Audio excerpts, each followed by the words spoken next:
Kaibigan, isang kagalakan na makakasama ka namin dito sa programang Oras ng Pag-aaral, Hope Channel North Philippines. Isang pag-aaral sa salita ng Diyos na magbibigay sa iyo ng kapanatagan ng iyong puso. Pagkakaroon ng masayang paglilingkod sa kanyang banal na gawain at patuloy na pagkakaroon ng tunay na pag-asa ng kaligtasan mula sa ating Panginoong Jesus. Ito po ang iyong lingkod, Pastor Ray Urbi, bilang facilitator sa ating pag-aaral sa oras na ito. Binabati ko ang lahat ng mga viewers natin, di natin nakakalimutan yan, mula sa Lutukan Adventist Church na ang kanilang 100 years anniversary ngayong taon na ito at purihin ng Diyos. Patuloy kayong maligaya at naglilingkod sa ating Panginoon.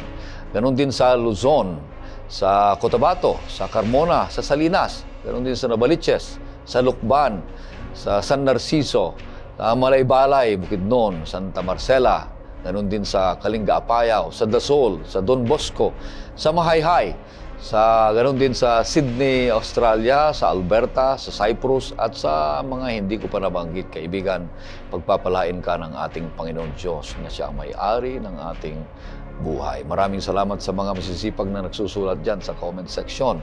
Ito sa YouTube natin, channel, at dito namin nakikita at nalalaman, nilalike ang mga comments ninyo, mga kadagan ninyo, mga amen ninyo, mga daming mga patuloy na kayo'y nagsusulat dyan at palakasin kayo ng ating Panginoon Diyos. Diyan namin kayo nakikita at ipinapanalangin, kaibigan.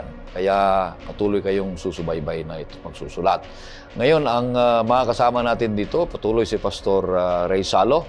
Siya po ang ating Behavioral Formation Officer ng Manila Adventist College at Executive Director ng Asia Association of Clinical Pastoral Education. Kumusta kayo, Pastor Salo? Mabuti naman po, Pastor Ray. At mula sa ating buhatan sa Manila Adventist College, pangumusta po para sa ating lahat at sa Asia Association for Clinical Pastoral Education. Okay, maraming salamat sa ating pagpapatuloy. Nais kitang aniyahan, kaibigan, sa isang panalangin. O Panginoon Diyos, buklatin na namin ang iyong ginintuang salita. Nawa po ang iyong presensya pamagitan ng banal na Espiritu at kasihan kami upang maintindihan namin at may paliwanag ng lubusan ayon sa inyong kalooban at maluwalhati ang iyong banal na pangalan. Pagpapalain niyo ang bawat isa sa amin, ganun din ang mga kapatid naming nag-aaral at sumusubaybay. Ito'y pagsamba sa inyo. Patawarin kami, Panginoon Diyos, sa aming kasalanan. Ito hiling namin sa pangalan ng aming Panginoong Jesus. Amen. Ang patuloy na pinapag-aralan natin ngayong trimestre mula pa noong Oktubre at hanggang Disyembre ay may mga tema sa Ebanghelyo ni Juan. Dito natin maunawaan kung sino ang ating Panginoong Hesukristo dito sa aklat ni Apostol Juan. Kung ano ang kanyang turo, kung ano ang kanyang mga ginawa at mga hiwaga na nagpatutuo na siya ay tunay na anak ng Diyos. At ang kanyang mga aral tungkol sa kaligtasan na may kaugnayan sa kaharian ng Diyos. Subaybayan mo ito, kaibigan, sapagkat ito'y makikilala mo ng lubusan ng ating Panginoong Yesus, sapagkat siya ay malapit ng darating. Kaya ang pangsyam na paksa na papag-aralan natin ngayong linggo ay may pabangat na ang pinagmumulan ng buhay. At ang talatang sa uluhin ay matatagpuan sa Juan 14:6. Ito pong sinasabi, "Ako ang daan at ang katotohanan at ang buhay. Sino man ay hindi makakarating sa Ama kundi sa pamamagitan ko."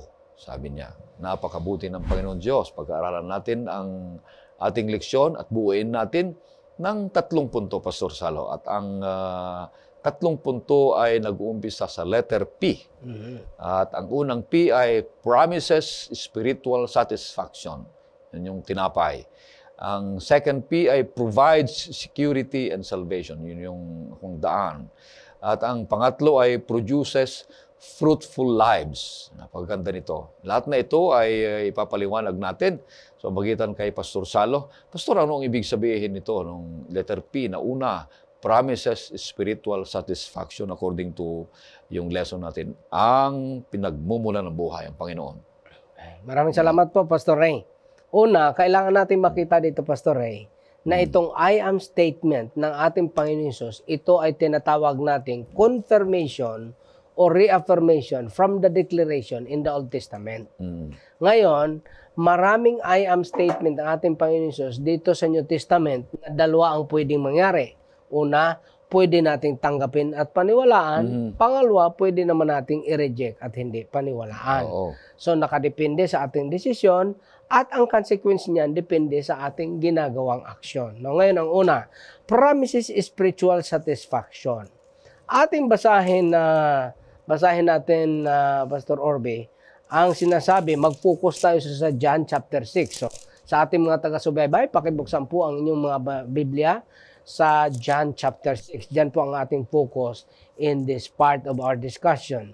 John chapter 6. Unahin mong basahin ang verse 47 at saka 48. Katotohanang sinasabi ko sa inyo, ang sinumang sumasampalataya ay may buhay na walang hanggan. Ako ang tinapay ng buhay. Okay. So sabi ni Kristo, mga taga-subaybay at sa ating lahat, katotohanang sinasabi ko sa inyo. In other words, ang sinasabi ni Kristo, ang sinasabi ko sa inyo ay katotohanan. Hindi ito kasinungalingan. Hindi ito imbento. Katotohanan to. Hindi ito katsang-isip lamang. Hindi ito na sinasabi kong out of nowhere sapagkat nung nakaraang linggo nga ating napag-aralan na itong lahat na kanyang ginawa ay katuparan ng mga propesiya. Katotohanan ang sinasabi ko sa inyo na ako talaga ang buhay. At siya rin ang pinagmula ng buhay. He is the source of spiritual satisfaction. Spiritual satisfaction. Promises also of the spiritual satisfaction. Unang punto sa unang punto. Only Christ is the only way to salvation and also He can offer us sustenance. So ganun pala yun, Pastor. Siya lang talaga. Basahin natin ang verse 35. Anong sabi dyan? Sinabi ni Jesus sa kanila, ako ang tinapay ng buhay. Ang lumalapit sa akin ay hindi magugutom at ang sumasampalataya sa akin ay hindi kailanman mauuhaw. Dalawang punto dyan. Sabi niya, ako tinapay ito ng buhay. Reflection ito, declaration. Pero itong tinapay na buhay, kailangan may dalawa kang gagawin. Una, kailangan mong lumapit. Kailangan mong lumapit. Kasi nandyan na nga ang tinapay, binigay na nga sa'yo. Kung di ka lumapit doon, anong gagawin mo? Hindi naman yung pwedeng kainin na sa distance ka lang. So, kailangan mong lumapit sa Kanya. Kaya mga minamahal, mga taga-subaybay, ang imbitasyon ng ating Panginoon Hesus ay hindi magiging realidad sa atin kung hindi tayo lalapit sa Kanya. Sapagkat ang tinapay, kailanman hindi ka mabubusog sa tingin. Kaya mahirap yung mga kabataan nating mga lalaki dyan na hanggang tingin ka na lang. Mahirap, walang ganun. Hindi pwedeng hanggang tingin ka na lang. Kahit sa tinapay, kailangan mong lumapit. Kailangan mong lumapit. Ngayon, pagkatapos mong lumapit, ano sabi pa dyan? Sa second part ng 35. At ang sumasampalataya sa akin ay hindi kailanman mauuhaw. Mauuhaw. Kasi mauuhaw at magugutom. Yun ang context niyan. Hindi rin pwedeng hanggang lapit ka lang. Kailangan sumasampalataya. Kung ilagay naman natin yan sa aktual na buhay, hindi pwedeng hanggang palapit-lapit ka lang. Wala rin mangyari sa'yo kung hanggang palapit-lapit ka lang. Ay wala. Kailangan sumasampalataya ka rin talaga. Sapagkat ang ating Panginoon Hesus, in-offer niya na siya yung buhay, siya yung tinapay, tapos kailangan nating ma-experiencehan ang tinapay. Punta tayo sa verse 51. Anong sabi diyan? Ako ang tinapay na buhay na bumabang galing sa langit. Kung ang sino man ay kumain ng tinapay na ito, siya ay mabubuhay magpakailanman. At ang tinapay na aking ibinibigay ay ikabubuhay ng sanlibutan ay ang aking laman. Ngayon, kailangan nating ipaliwanag yan. Hindi yan naintindihan ng audience ni Kristo. Ang sabi ni Bagalman noon na Pastor, ano yan? Kakainin natin yung laman niya. Hindi ganon. Ano yan? Cannibalism? Hindi. Ang ibig sabihin niyan, yung experience siya. God uses symbolism of the basic needs of life. Ang ginamit ng ating Panginoon Hesus, yung mga simbolo ng basic need of life, para maipaliwanag niya kung anong ibig sabihin ng pakikipagrelasyon sa Kanya. So sabi ng Panginoon Hesus, ang tinapay na buhay na galing sa langit at tinapay ng buhay ako yun. Mm. Now, kagaya ng tinapay, ma-experiensyahan mo lang kung kainin mo ang tinapay, mabubusog ka. Mm. Kailanman hindi mabubusog ang tao sa tinapay sa pamagitan ng tingin. Ah. At hindi rin mabubuo ang relasyon kung hanggang tingin ka na lang. Mm. Kailangan kainin ang tinapay para mabusog ka. So ang sabi ng Panginoon Hesus, ang kakain sa tinapay na ito, kailanman ay hindi magugutom at hindi rin siya mauuhaw. Bakit? Hindi lang siya tinapay. Siya rin ang tubig ng buhay. Versikulo 40, anong sabi dyan, Pastor? Sapagkat ito ang kalooban ng aking Ama, na ang bawat nakakakita sa anak at sa kanya'y sumasampalataya ay magkakaroon ng buhay na walang hanggan at muli ko siyang bubuhayin sa huling araw. Dalawa dyan. Ha? May pangako dyan, sabi ng Panginoon Hesus, ang pangako sabi ng Ama na kung sino mang sumasampalataya, ano daw? Magkaroon ng buhay na walang Magkaroon ng hanggan. buhay. So, ibig sabihin, hindi ka magkaroon ng buhay kung hindi ka sasampalataya. Requirements yun, mga taga-subaybay. Magkaroon ka lang ng buhay kung ikaw ay sumasampalataya. Dalawa dyan ang kailangan makita natin promise. Una dyan ang promise tungkol ka sa ating Panginoon Hesus. Bagaman siya ay mamamatay, pero binuhay siya ng Ama para patunay na kung tayo ay mamamatay rin sa temporaryong buhay na ito, bubuhayin pa rin tayo ng ating Panginoon Hesus upang makasama niya sa walang hanggang. Mm-hmm. So, ganun ang ating focus. Ang iba kasi na dito nagpupuso sa kahirapan ng buhay. Mahirap nga minsan ang buhay nito. Minsan naging biktima ka sa anong mga bagay. Minsan may mga pagkakamali ka. Pero hindi doon natatapos ang kwento ng buhay, mga taga-subaybay. Bakit? Bagaman sa buhay na ito parang walang pag-asa, pero kung nakay Kristo ka, meron kang pag-asa. Kung mamatay ka man, bubuhayin ka niya uli. Bubuhayin niya ako para magkaroon ng karanasan na walang hanggang sa Kanya. Kaya ang promise dito, mga taga-subaybay, is spiritual satisfaction. Meaning, hindi lang dito sa buhay na ito, hindi temporary ang kanyang ino-offer. Kaya nga ang kasabihan ng maraming mga kabataan natin, walang forever. Mali yun. Bakit? May forever kay Kristo. Amen. Oh, At kay tama Kristo yan. lang merong forever. Oo. Bakit? Sa Siya kanya. kasi ang buhay. Buhay.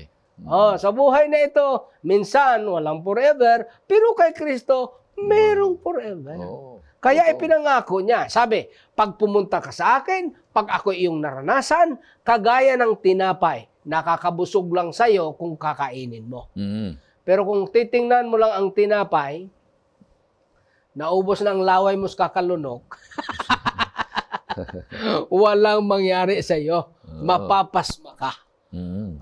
Kaya pagka hindi natin naranasang personal ang ating Panginoong Hesus sa pamagitan ng pagtanggap sa Kanya at pananampalataya at pagsunod sa Kanyang mga kagustuhan, wala ring mangyayari sa ating buhay. Kaya nga mga kaibigan, mga taga-subaybay, ang ating Panginoon Hesus ay isang magandang halimbawa na siya ay talagang sumunod sa kagustuhan ng Ama, bagaman minsan may mga pag-aalinlangan bilang tao. Makita natin, Matthew chapter 26, nung nasa Garden of Gethsemane. Pero ang sabi niya, thy will be done. Ang pagsunod sa kagustuhan ng Ama, ng ating Panginoong Hesus, ito ang example nawa ng bawat isa sa atin. Kahit sa kahirapan ng buhay, kahit minsan ay nahihirapan tayong sumunod sa Kanya, sa pamagitan ng banal na Espiritu na nagbibigay ng kalakasan, sa pamagitan ng ating Panginoon Hesus, bigyan niya tayo ng kapangyarihan na sumunod sa Kanya. At yun ang pinangako ng ating Panginoon Hesus sa aklat ng Juan. Yan din ang similar na pangako ng ating Panginoon sa pamagitan ng aklat ng Pilipos 4:13. Anong sabi niya dyan? I can do all things through Christ who give me strength. Kaya ang tinapay na buhay na nagbibigay ng kalakasan at pangako, walang iba kundi ang ating Panginoong Jesucristo. Purihin ang Panginoon Diyos, napakaganda, na ang pangako ng spiritual satisfaction ay ang ating Panginoong Jesus. Kung pakinggan natin ang kanyang mga salita, diyan tayo mabubuhay. Magkaroon ng buhay na walang hanggan.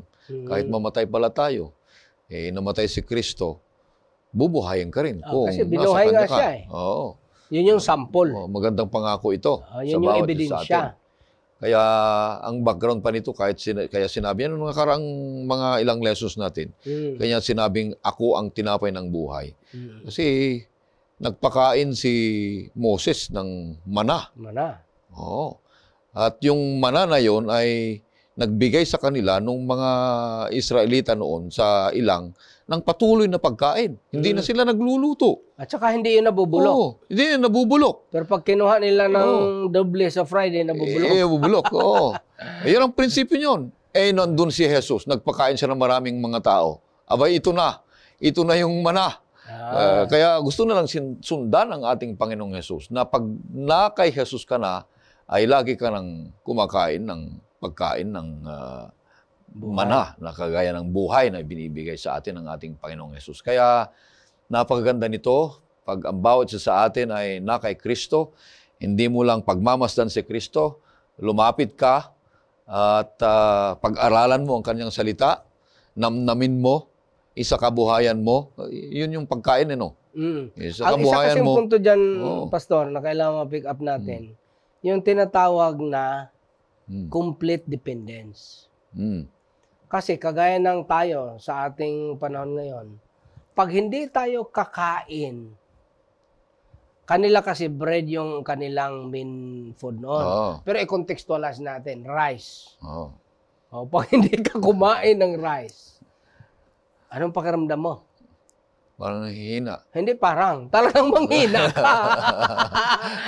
Hindi ka kumain. Wala kang kain-kain. Ilang araw na. Mamamatay ka talaga. Manghihina ka talaga. Na ibig sabihin, ganyan ang comparison. Na kung papaanong dependent tayo sa rice, dependent tayo sa pagkain, physically, ganyan din dapat ang level ng ating pagiging dependent kay Kristo. Saan? Sa pamagitan ng pag-aaral ng kanyang salita. Kaso lang, hindi natin kayang mabuhay ng 3 araw na walang kain. Kanin. Ng kanin. Kahit kumain ka lang ng mga kung ano-anong mga pagkain, kung hindi ka kumain ng kanin. Kaya nga sabi, Pilipino ka daw, kung ang bread sa'yo ay snacks lang. Kasi nga, ang bread daw snacks lang. Kailangan may rice. Kung may rice, yan, kumain ka. Busog ka na. Yan ang talagang pagkain. Kulang ang satisfaction. Pero, Pastor, kaya nating mabuhay na walang basa-basa ng Bible kahit ilang araw. Pero pagdating ng panahon, wala ka namang kaya mo relasyon. mabuhay spiritually. Physically. Pero hindi spiritually. Kaya nga ang sabi ng Panginoon Hesus, doon sa binasa natin kanina, verse 3, nang umpisa dyan, kailangan sa pamagitan ng kanyang salita. Mamaya ating i-review yan ulit. So, mga kaibigan, dito ang pinakapunto kasi, magkakaroon lang ng katotohanan ang kanyang promise sa atin kung tayo ay magkaroon ng sense of total dependence on Him. Kasi meron siyang promise na spiritual satisfaction. Yun yung mga hindi na-pick up ng mga tao. Akala kasi nila, ang promise ng Panginoon Hesus, temporaring tinapay. Akala nila, pandisa lang talaga, munay at iba pa. Hindi ganun. Although may ganun din. Pero hindi lang ganun. Ang relasyon sa Diyos, more than physical. More than physical. It's a spiritual thing. Ang maganda yung sinabi niya sa verse 33 ng ating Panginoon. Sabi niya, sapagkat ang tinapay ng Diyos ay ang bumabang mula sa langit at nagbibigay ng buhay sa sanlibutan. Sinabi nila sa kanila, Panginoon, lagi mo kaming bigyan ng tinapay na ito. So, ang alam nila ibigay mo sa akin yung tinapay na yan para hindi na kami literal pa rin yung iniisip nila. Iniisip lang nila cinnamon. Para hindi na sila magutom. Hindi sila magutom. Tapos lagi pati. Kaya ang Panginoon sinabi niya, Ako ito. Ito ang tinapay ng buhay. Sa pamagitan ng aking laman, ang ibig sabihin nun, yung sacrifice. Na dapat natutunan na nila kasi nga ginagawa na yun mula pa nung Old Testament. Pero kung sino pa yung nag-o-officiate, siya pa ang hindi nakaintindi. Ang delikado niyan, Pastor, kung sinong nagdi-discuss dito ng lesson, walang pagbabago sa buhay. Ayan, napakahirap sa Yun buhay ang natin. delikado. Yun ang delikado. Oo. Ganon din ang mga nag-aaral, nakikinig. Pag walang pagbabago. Kung ito, linggo-linggo. Walang pagbabago, mahirap yun. Hindi yun ang contemplation at purpose ng ating Panginoon. Kaya isang pangako ng Panginoong Diyos na kung tayo ay manatili sa Kanya, tayo ay mabuhay sa Kanya, siya ang tinapay. Ibig sabihin kung papaano tayo naghahangad ng tinapay na literal, na gustong kumain ng kanin araw-araw para lumakas. Ganon din ang ating Panginoong Hesus, ang kanyang turo, ang kanyang salita, para tayo lumakas ng relasyon at matibay sa mga darating na mga problema o kaya suliranin sa buhay natin, mga kapatid. Kaya magandang ito, unang punto, promises spiritual satisfaction ang ating Panginoong Hesus, ang solusyon niyan. Ang pangalawa, Pastor, ano ibig sabihin nito? Provides security and salvation. Anong ibig sabihin nito? Dito naman, sa provide security and salvation, dito may triple symbolism. Itong triple symbolism, ito yung tinatawag nating way, door, at saka gate. Yan yung triple symbolism. Bago natin pagpatuloy, himayin natin, Pastor, ang sinasabi dito. Punta naman tayo mga taga-subaybay sa Kapitulo 10 ng Juan. Kapitulo 10, dyan naman ang focus natin. Mga talata 7 hanggang 10. Basahin natin at ating i-discuss mamaya pagkatapos nating mabasa. Kaya't muling sinabi sa kanila ni Jesus, katotohanang sinasabi ko sa inyo, ako ang pintuan ng mga tupa. Ang lahat ng nauna sa akin ay mga tulisan at mga magnanakaw, subalit hindi sila pinakinggan ng mga tupa. Ako ang pintuan. Ang sinumang pumasok sa pamamagitan ko ay maliligtas at papasok at lalabas at makakatagpo ng pastulan. Ang magnanakaw ay dumarating lamang upang magnakaw, pumatay at pumuksa. Ako'y pumarito upang sila'y magkaroon ng buhay at magkaroon nito ng may kasaganaan. Siya na ang pintuan, siya pa ang tinapay. Oo. At hindi siya magnanakaw. Hindi rin siya tulisan. Yung mga nauna at mga sumunod sa kanya, wala na nga iba eh. Kung may sumunod pa sa kanya na magdeklarang siya nga ang Kristo at appointed Son of God, ang sabi ni Kristo dyan, yun ay mga tulisan. At magnanakaw. Kaya dito, Pastor, ang sinasabi na siya lang talaga ang daan. Wala nang iba. Si Kristo lang ang daan. Bakit? Pag sinabi nating only way, that means singular, distinguished, and separated. It is definite and made clear. Ibig sabihin, wala na talagang iba. Wala nang gagaya pa. Kaya mga minamahal na taga-subaybay, isip-isip din pag may time. Sabi na nga ng Panginoon, wala nang iba. Bakit pa nalilin lang tayo pag may nagdideklara? Ipaglaban mo pa ng patayan. Sabi na nga ng Panginoon Jesus, wala na ngang iba. Very obvious na yan. Wala na nga iba, nagdeklara pa. Tapos susunod ka pa. Ay, talaga namang kailangan din mag-isip-isip pag may time. Sa pangalawang punto, through Him, believers find both protection and provision.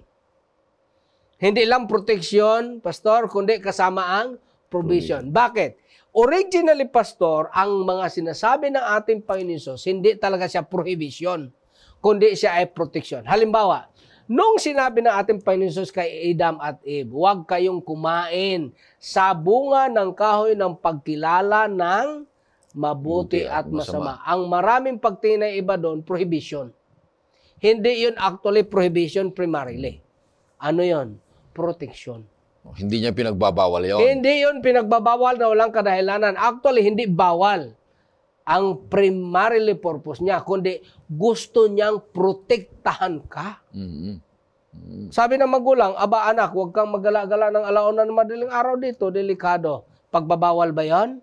Protection yun. Ngayon, sa ating kapanahonan, ang kautusan, binigayan ng Panginoon, hindi yan para pagbawalan ka.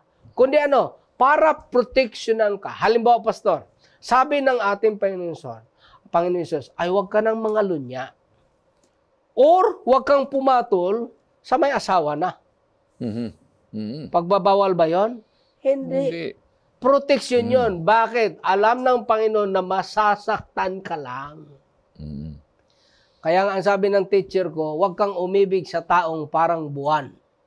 At tanungin mo, Pastor, ano ba yung buwan? Oo nga. Ano yung buwan? Oo. Yun bang sasamahan ka sa gabi, iiwanan ka sa araw? Mahirap yun ang ganong relasyon. Kaya nga ito, ang ating Panginoon sa pamamagitan ng kautusan natin at mga pangako niya, ito, huwag ka na dyan. Huwag ka nang mag-adultery, concubinage, bigamy at iba pa. Bakit?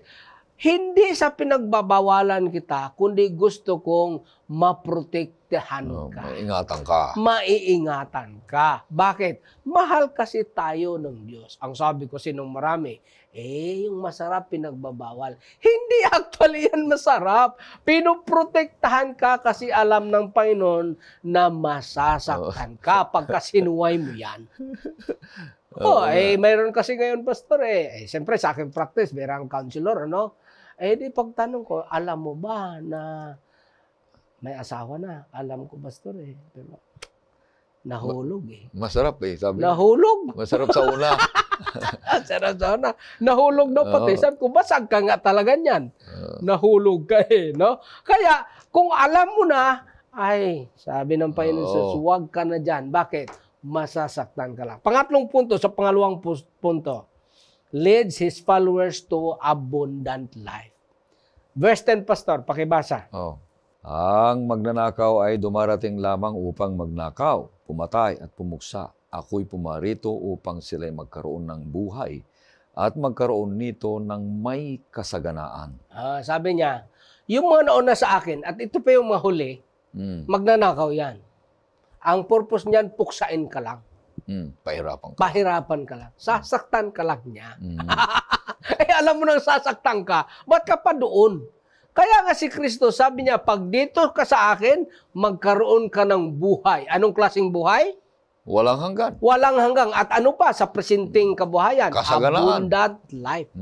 Kasaganahan. Bakit kasaganahan? Makatulog ka ng mahimbing. Kasi hindi mo niisip na baka darating ang original. Kapag ka ikaw ang hindi original, nag-date kayo, ayari ka na. ma-stress ka. Panay ang tingin mo sa kanan at kaliwa, sa harap at sa likod. Baka may mga... Hindi ka mapakali. Hindi ka makapakali. Bakit? May gusto ka lang maranasan. Bakit hindi ka makapali? Kasi alam mo kasi na may consequence yun. Kaya nga ang ating Panginoon, sabi niya, huwag ka na dyan. Huwag ka na doon sa mga naunang magnanakaw, sa darating na mga magnanakaw, dahil pupuksain ka lang yan. Sasaktan ka lang. Kaya mga kapatid, kahit anong pag-ibig na labag sa kagustuhan ng pag-ibig na disenyo ng ating Panginoon Hesus, masasaktan ka lang. Kaya yan sana ang invitasyon sa bawat isa sa atin.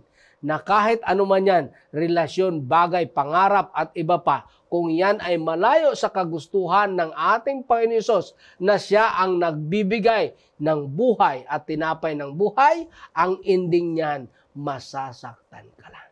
Kaya kung sakali mang tayo ay nasadlak ngayon sa kalagayan na hindi ayon sa contemplation ng ating Panginoon Hesus, ating hilingin sa Kanya sa pamagitan ng banal na Espiritu na bigyan tayo ng kalakasan upang maiwan natin ang mga habit, relasyon, at ano pang mga pinagagawa natin na malayo sa Kanyang kagustuhan upang maproteksyonan tayo sa sakit na ating madaranasan sa klase ng pamumuhay na malayo kay Kristo. Sapagkat si Kristo bilang author ng buhay, kailanman ay hindi niya pinangarap na tayo ay masaktan. Sa ating relasyon, ang gusto ng Panginoon, tayo ay sumaya. Sa ating hanap buhay, ang gusto ng Panginoon, tayo ay sumaya. Sa ating pagtatrabaho, ang gusto ng Panginoon, tayo ay sumaya. Isa lamang ang paraan na tayo ay sumaya. Sundin natin ang kagustuhan ng ating Panginoon Hesus sa pamamagitan ng banal na salita. At sa eksperyensya, mga taga-subaybay, maranasan lang natin ang kasaganahan sa buhay na kasama si Kristo kung siya ay ating personal na maranasan. Ang sabi niya, kung sino ang kakain sa tinapay na ito lang ang mabubusog. Ibig sabihin, ito lang ang makinabang. Sa ating relasyon at panampalataya sa ating Panginoon Hesus, hindi tayo magkaroon ng abundant life kung hindi tayo susunod at personal na maranasan ang presensyang kasama siya.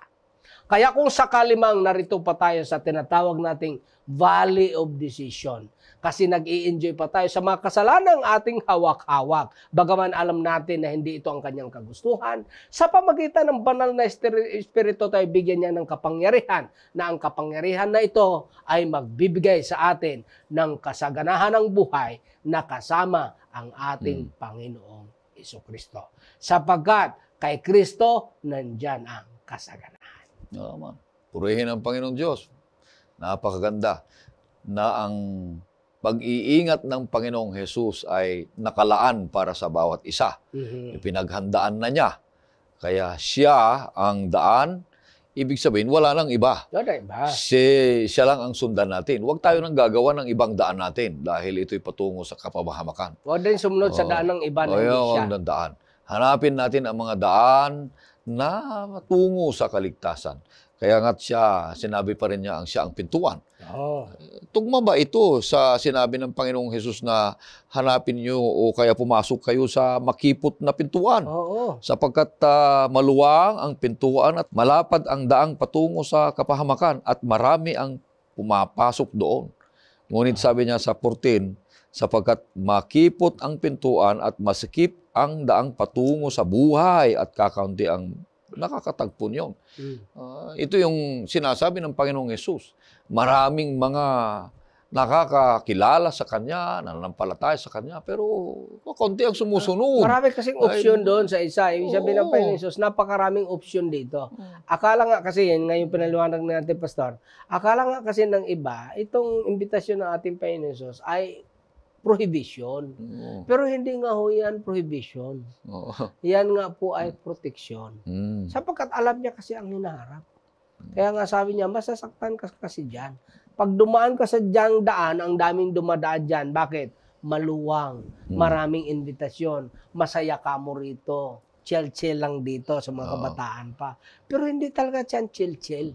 Bakit? Ang ending niyan, masakit. Masakit ang ending niyan.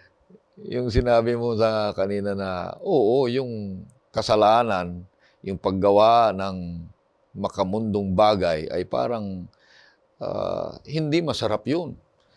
Pero sa bandang huli ay pagsisisihan mo. May in-offer siya na kasiyahan na konti. Kasiyahan na konti. Kasi yun ang pamamaraan ng kaaway para ikaw ay kanyang linlangin. Malinlang at magapi. Kasi kung hindi agad ito masarap, ay ayaw mo. Pero merong bigyan ka ng konting sarap niyan. Pero bandang huli ay masasaktan ka. I-expose ka. Ipapahiya ka na. Madidepress ka na. Bakit? Pumasok ka sa kanyang bitag. Kaya nga, ang sabi niya natin Panginoon Hesus, kailangang suriin. At sabi niya, hindi naman tayo mahirapan Bakit? Siya nang naghanap sa atin. Di ba, hinanap niya tayo, nabanggit natin doon, si Lucas, sinabi dyan, ang ating Panginoon pumunta rito para hanapin at iligtas. Dalawa ang purpose niya. Hinanap tayo para iligtas. Pero kailangan kasi mag-response tayo. Maganda ito. Na ang bawat isa sa atin. Kaya yung pangalawang punto, maganda pa rin, Pastor. Sabi niya ay hindi lang yung una na nangako ang Panginoong Hesus ng spiritual satisfaction na siya ang bread, kundi provide security. Naglaan ng Panginoong Diyos ng pag-iingat. Kaya lahat ng mga ito ay pag-iingat para sa atin. Security and salvation. Kaya yung banal na kasulatan, pag inaral natin yan, Pastor, ito yung nagbibigay sa atin ng security. Literal na halimbawa, pag sinabi ng banal na kasulatan, huwag ka ng mga lunya. Nagbigay siya ng security. Security ng family mo. Advice niya yan. Oh, security ng family mo, security ng anak mo. Kasi pagka ginawa mo pa yan, hindi lang ikaw masasaktan. Dalawang partido. Hindi lang dalawang partido. Oo. Pati mga anak mo damay sa ginawa mo na kasama hindi yun. naman sila. Pati iglesia pa na buo pa, kinaniban mo sasabihin lahat. pa, porkit ganito. Akala ko ba ganito? Di ba? Kaya ang ating Panginoon Jesus, talagang napaka-concise ang kanyang pagbigay. Security. Pero hindi nagtatapos doon. He also offer salvation. Oo. Gaya ng sinabi pa dito, magnanakaw. Sinabi ng kautusan ay, huwag kang magnakaw. Kung lahat ng mga tao ay hindi magnanakaw, kasi nga, ay napakaganda nun. Sabi ng Panginoon na, delikado yan pag nagnakaw ka. Kasi pag nahuli ka, kulong, hindi lang. yari ka. At ang pag nanakaw, marami yan. Maraming form. Ang inisip kasi ng iba, yung magnanakaw, kukunin mo yung property ng iba, walang nakatingin. Hindi lang ganun. Oo, hindi lang yun. Yung nasa posisyon ka, tapos hindi tama ang pag-dispense mo sa nasa sayong binigay na katiwala sa'yo, pag nanakaw yan. Ang tawag dyan ay corruption. Oo. Ngayon, ito dapat ang nakalaan. Tapos hindi mo dyan inilagay mo sa iba. Ang tawag dyan? Malversation. Malversation. Oo. Kaya maraming form, hindi lang ganun. Kaya maraming form. Ang ating Panginoon Jesus, binigyan niya tayo ng warning. Kahit anong gagawin pa dyan, ang purpose daw dyan,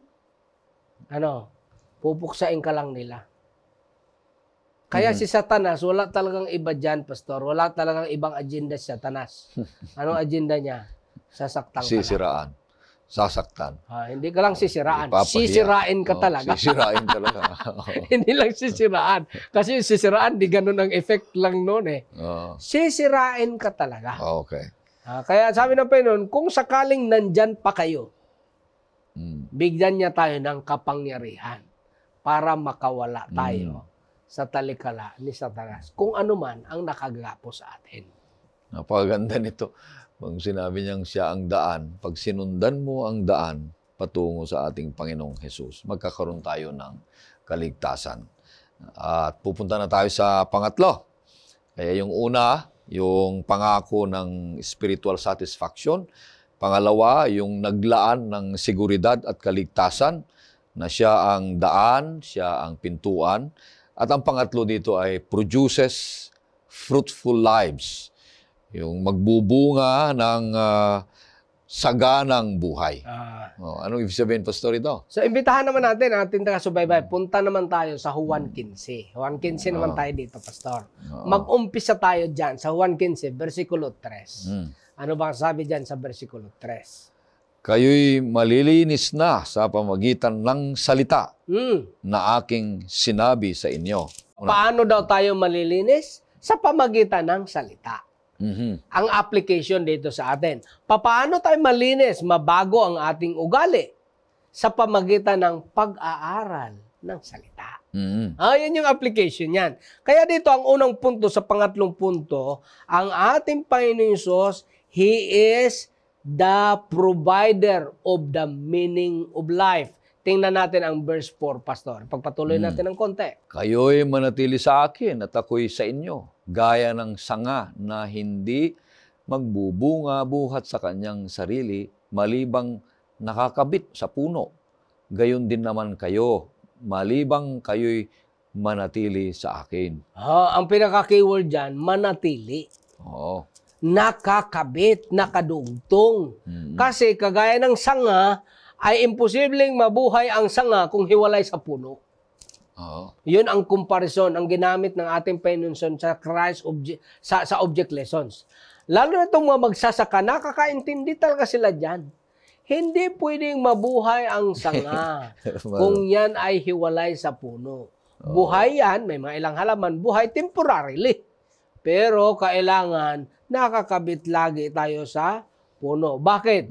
Abiding is the key word. Ang sunod, hindi tayo magkakaroon ng spiritual growth na nakahiwalay sa Kanya. Punta tayo, Pastor, sa verse 5. Anong sabi dyan? Verse 5. Ako ang puno ng ubas. Kayo ang ubas. Kayo ang mga sanga. ang nananatili sa akin manatili sa Kanya, at ako'y sa Kanya, tapos siya ay sa'yo, ay siyang magbubunga ng marami. Sapagkat kung kayo'y hiwalay sa akin, ay wala kayong magagawa.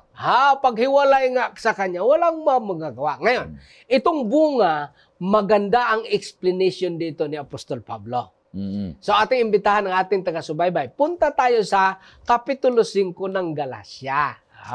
Magandang comparison dyan ng pagkapaliwanag ng ating Apostol Pablo sa mga sinasabi ni Apostol Juan. Punta tayo, Galatians chapter 5. Mga bersikulo, mag-umpisa tayo, Pastor, sa verse 16. Anong sinasabi dyan? Subalit, sinasabi ko, lumakad kayo ayon sa Espiritu at huwag ninyong bigyang kasiyahan ang mga pagnanasa ng laman. Huwag bigyang kasiyahan ang pagnanasa ng laman. Ito yung nabanggit natin kanina. Dalawa lang kasi ang option dyan. Espiritu or laman. Ngayon, itong laman may pagnanasa. Itong espiritu naman merong pagnanasa. Ngayon, itong laman magbibigay din sa iyo ng kasiyahan. Temporarily. Ngayon, ang espiritu magbigay sa iyo ng bunga. Basahin nyo lang ng kunti dyan. After 16, 17, 18, makikita mo ang bunga ng laman. Hindi na natin isa-isahin dito. Pero nakikita mo dyan. Pag binasa mo dyan, 16, 17, 18, 19, yan yung klase ng bunga ng laman. 2021. 2021. Inimpasize dyan. Apostol, basahin mo nga, Pastor, ng konti. Subalit kung kayo'y pinapatnubayan ng Espiritu, kayo ay wala sa ilalim ng kautusan. Kayo ay hayag ang mga gawa ng laman. Ano daw? Ang mga ito ay pakikiapid, Pakikiapid. karumihan, kahalayan, pagsamba sa Diyos-Diyosan, pangkukulam, alitan, pagtatalo, paninibugho, pagkagalit, pagkamakasarili, pagkabahabahagi, mga pagkampi-kampi, pagkainggit, paglalasing, kalayawan, at ang mga katulad nito. Binabalaan ko kayo na gaya ng aking pagbabala noon una sa inyo na ang mga gumagawa ng gayong mga bagay ay hindi magmamana ng kaharian ng Diyos. Grabe na declaration yan. At meron diyang catch-all provision. Mga bagay na katulad nito. Pagbabala. Pero ito yung mali, Pastor, ng karamihan. Nagpo-focus sila doon sa action. Yung action actually ay result lang yun ng inner struggle and motivation. Yung kalagayan ng tao. Kaya siya ay may ganong mga ginagawa. Ang pinaka-problema talaga dyan, Pastor, hindi yung extrinsic, kundi ang pinaka-problema ay intrinsic. Ngayon, kaya nakakagawa ka ng ganon kasi may problema ka intrinsically. Ano yung intrinsic? Ang ibig sabihin ng intrinsic, yung iyong koneksyon. Yun. Kung hindi nakakonek sa Panginoon, intrinsically sa loob, ay makakagawa ka ng mga ganon. Kaya nga, kung wala kang koneksyon, yun, ang pagnanasa ng laman ang mangyari sa'yo. Ano naman ang payo ng ating mahal na apostol para tayo ay, ang tawag niyan, makakontra? Verse 22. Umpisahan mo dyan, Pastor. Subalit ang bunga ng Espiritu ay pag-ibig, kagalakan, kapayapaan, pagtsitsaga, kagandahang loob, kabutihan, katapatan, kaamuan, at pagpipigil sa sarili. Laban sa mga ito ay walang kautusan. Ang ibig sabihin yan, Pastor, na itong mga ito, kailangan may bunga ka. So, ang Espiritu ay nagbibigay ng bunga. Ang laman, nagkakaroon siya ng temporaring kasiyahan, hindi everlasting. Pero ang Espiritu, mag-provide sa iyo ng bunga. Hindi pala pwede na puro dahon lang tayo. Although ang dahon, makapagbigay sa atin ng oxygen. Pero hindi yun ang contemplation ng ating Panginoon.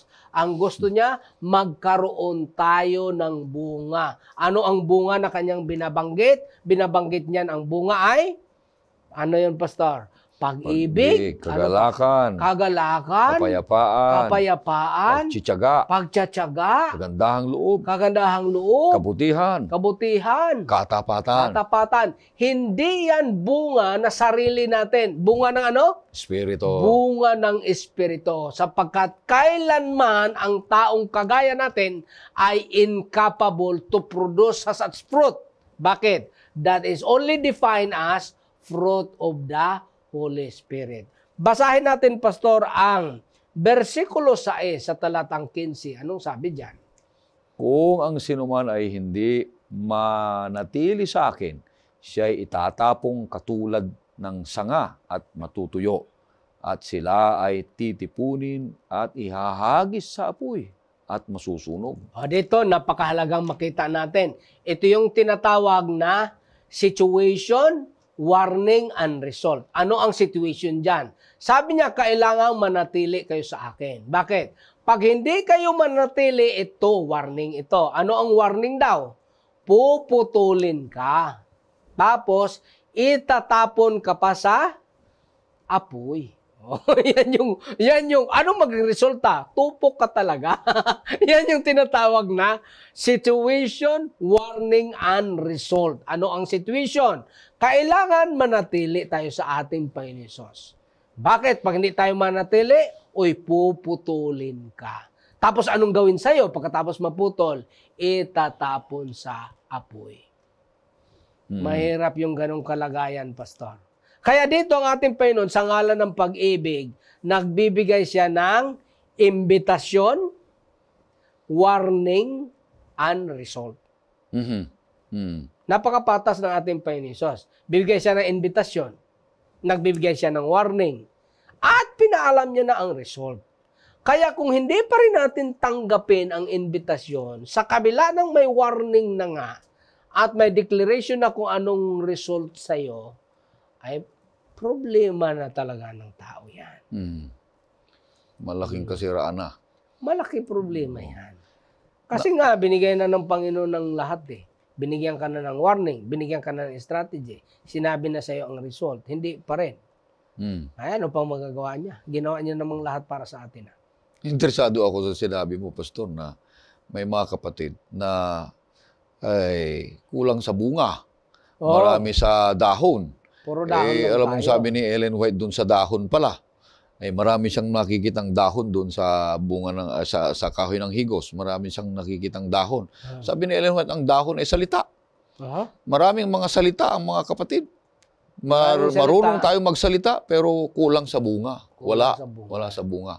Walang pag-ibig. So, ibig sabihin, may mga kapatid tayo na sumisimba, nag-aaral ng salita, pero hindi nakikita sa kanilang buhay ang bunga ng Espiritu, paano yon? Hindi sila nakakabit. Hindi yun may mga kapatid. Tayo yun. Tayo yun. Tayo sa buhay natin, ang karamihan na tanggapin na natin na magaling lang tayo magsalita. Tayo yun magaling lang tayo magsalita, walang bunga. Kaya nga ang imbitasyon ng Panginoon ay kailangan hindi dahon. Kailangan bunga. So, ang invitasyon sa atin, personal, nais kong dalhin ba siya sa atin, sa personal. Huwag na tayong tumingin sa iba, sapagkat wala naman tayo karapatan para tingnan ng iba sa ganitong larangan. Ang tingnan na lang natin, yung buhay natin sarili. Isa-isa. Isa-isa. Ang invitasyon, ano kayang klaseng buhay ang kinabubuhay ko? Kinabubuhay mo. Ako ba or ikaw ay namubuhay sa pagiging dahon na magaling lang tayo magsalita? Or nabubuhay tayo na makitaan tayo ng bunga ng Espiritu? At yung bunga na ito ay hindi natin pwedeng i-claim, Pastor. Bakit? Hindi naman natin ito bunga eh. Ito ay bunga ng banal na Espiritu. Hindi ito natin bunga. Banal na Espiritu nga eh.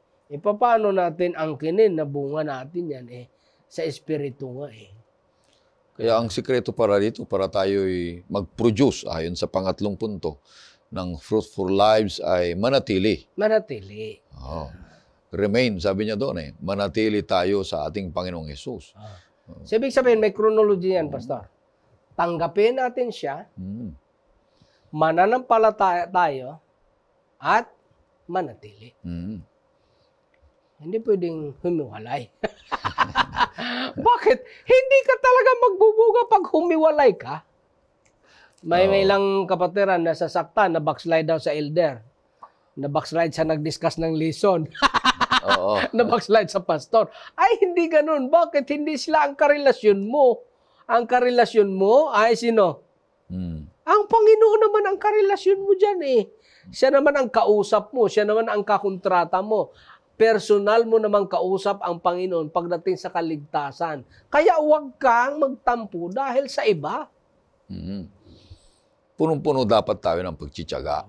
Pagtsatsaga. Gaya ng Panginoong Hesus, sinabi niya, narito ang pagtsitsaga ng mga banal, yung mga maliligtas. Kung hanggang kailan tayo makumpleto yung tunay na pagtsitsaga? Oo, tayo lahat.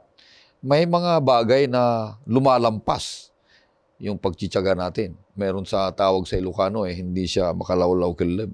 Hindi niya maikot yung takip ng kaldero.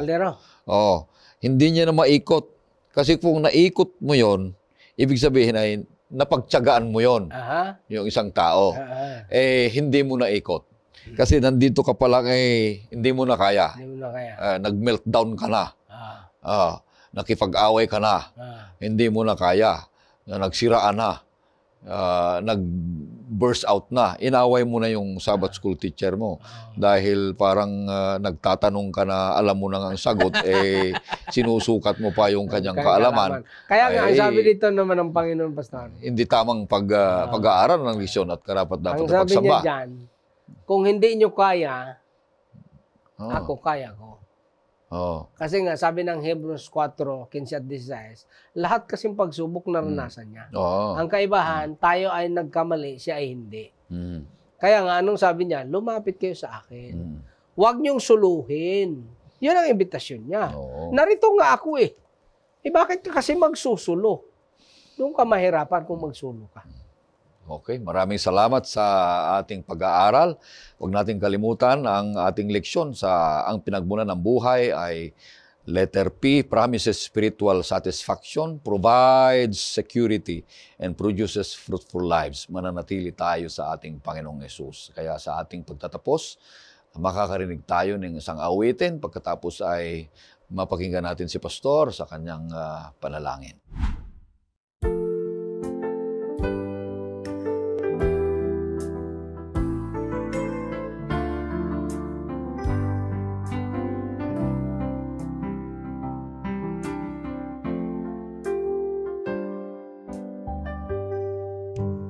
Kung naging malungkot ang iyong buhay dahil sa problema na iyong dinadala, mayroon kang pag-asa, malalapitan, kaibigan. Siyang nagmamayari sa'yo, siyang nagbigay ng buhay mo, siyang kalutasan sa ating suliranin. Problema mo'y kaniyang papawiin.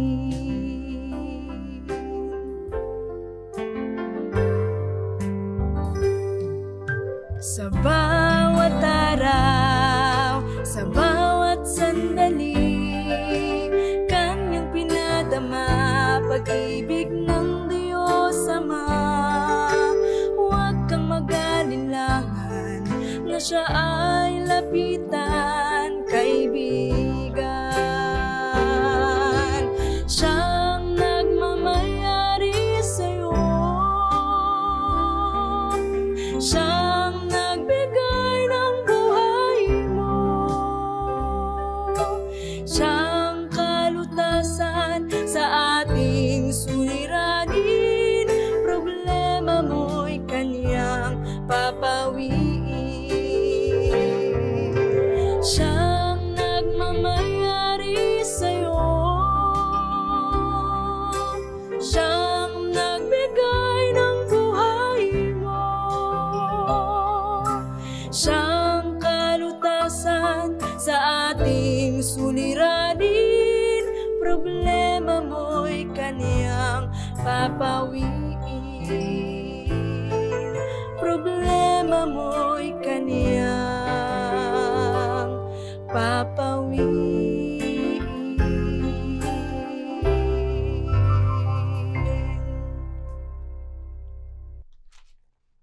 Tayo po ay manalangin. Mapagpala naming Ama, maraming salamat sa palaala sa aming leksyon ngayon sa linggong ito. Maraming bagay na kami ay nagkulang at nagkamali din. Akala namin ang ino-offer ng laman ay habang buhay na pag-asa at kasayahan. Ngunit ito para ay kapahamakan at kami ay masasaktan. Kami po ay lumalapit sa inyong mahal na Ama. Marami po kami mga pagkukulang sa buhay, mga maling desisyon, mga maling relasyon. Tulungan niyo po kami. Ang iba po sa amin, marahil hindi kaya namin kumala sa mga kalagayang ito. Ngunit sa pamagitan ng kapangyarihan ninyo, sa pamagitan ng banal na Espiritu, kakayanin namin ang bigyan mo po kami ng courage na lumapit sa inyo upang mapaglabanan at kami ay makaproduce ng bunga sang-ayon sa iyong kalooban. Sa aming pagkukulang at pagkakamali, kami po inyong patawarin. Ito pong lahat ang dalangin sa pangalan ni Jesus. Amen. Maraming salamat kaibigan sa patuloy na pagsusubaybay sa programang ito, Oras ng Pag-aaral, sapagkat ang Diyos ay patuloy na nagmamahal sa iyo.